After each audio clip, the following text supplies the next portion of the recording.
We know for a fact that Tatiana Maslany has been officially cast as Jennifer Walters, aka She-Hulk, for the MCU, even though for some reason she keeps denying it, saying it's just a rumor. Like, we already know it's true, so you don't have to keep denying it. But anyway, she's She-Hulk. But now we have some new updates and some new details on some other characters and castings for the series as well, with an exclusive report from the Illuminati bringing us updates on casting for She-Hulk of 5 supporting roles in the series, including the villain of the series. So that's really interesting. But first up is both of Jennifer Walters' parents in their 60s and playing supporting roles. Makes sense. Also included is a strong supporting male co-worker role in his late 20s to 30s. He is sweet, earnest, handsome, in a John Krasinski sort of way. Leaning diverse, but open to all ethnicities. Alright, so sounds like they're going for some sort of romantic interest for Jennifer there with that role. But then we're also going to be getting Walter's best friend, codenamed Susie, who is also in the listing as 30-ish. And for that role, they're leaning more towards Asian American, but definitely BIPOC, BIPOC, not sure what that stands for. But it does also mention that comedy chops are listed as essential. Makes sense. It's like almost everything you see. It's like a classic trope at this point.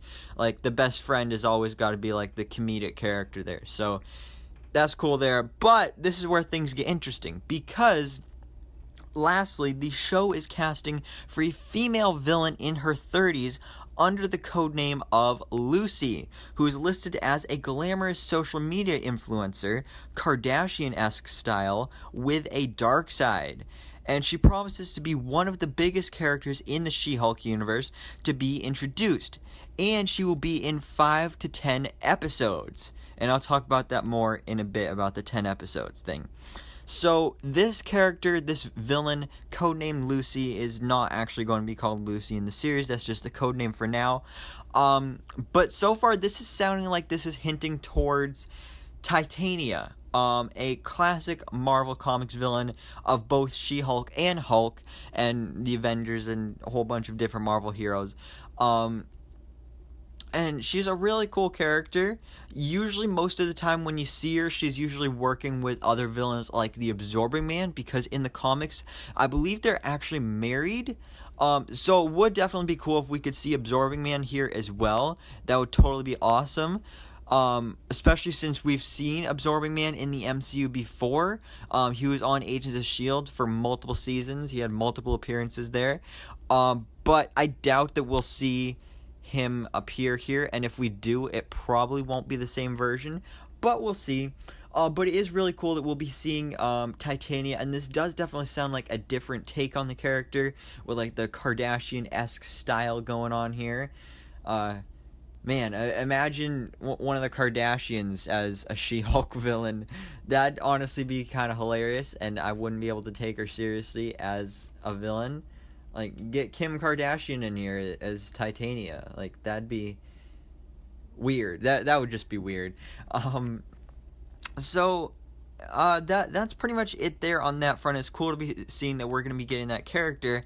But like I mentioned here as well, it is also being reported that there will be at least 10 episodes in this series, which is really interesting, because with all the other series like WandaVision and The Falcon and the Winter Soldier, we're hearing that they're going to be 6-hour-long episodes.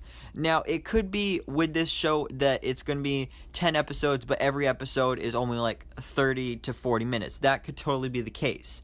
Or they could be closer to hour-long episodes, just like WandaVision and Falcon and the Winter Soldier. And I think that would make sense, because when it comes to, for example, WandaVision and the Falcon and the Winter Soldier.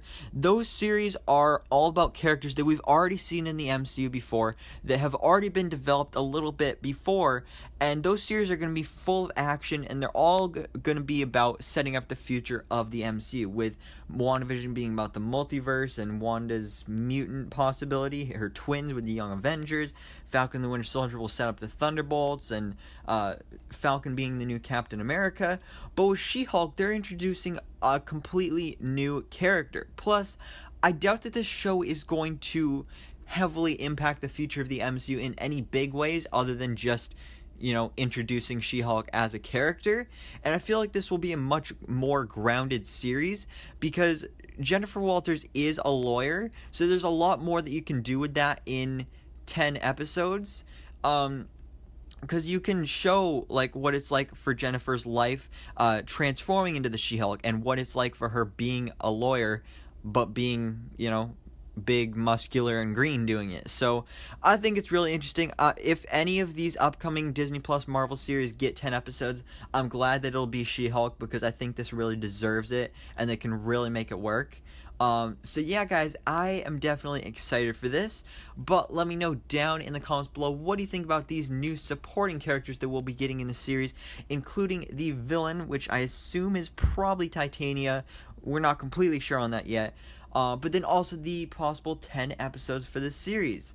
So, thanks so much for watching. Please drop a like if you enjoyed this video, and hit the subscribe button so I can keep you up to date on everything that goes on in the Marvel life.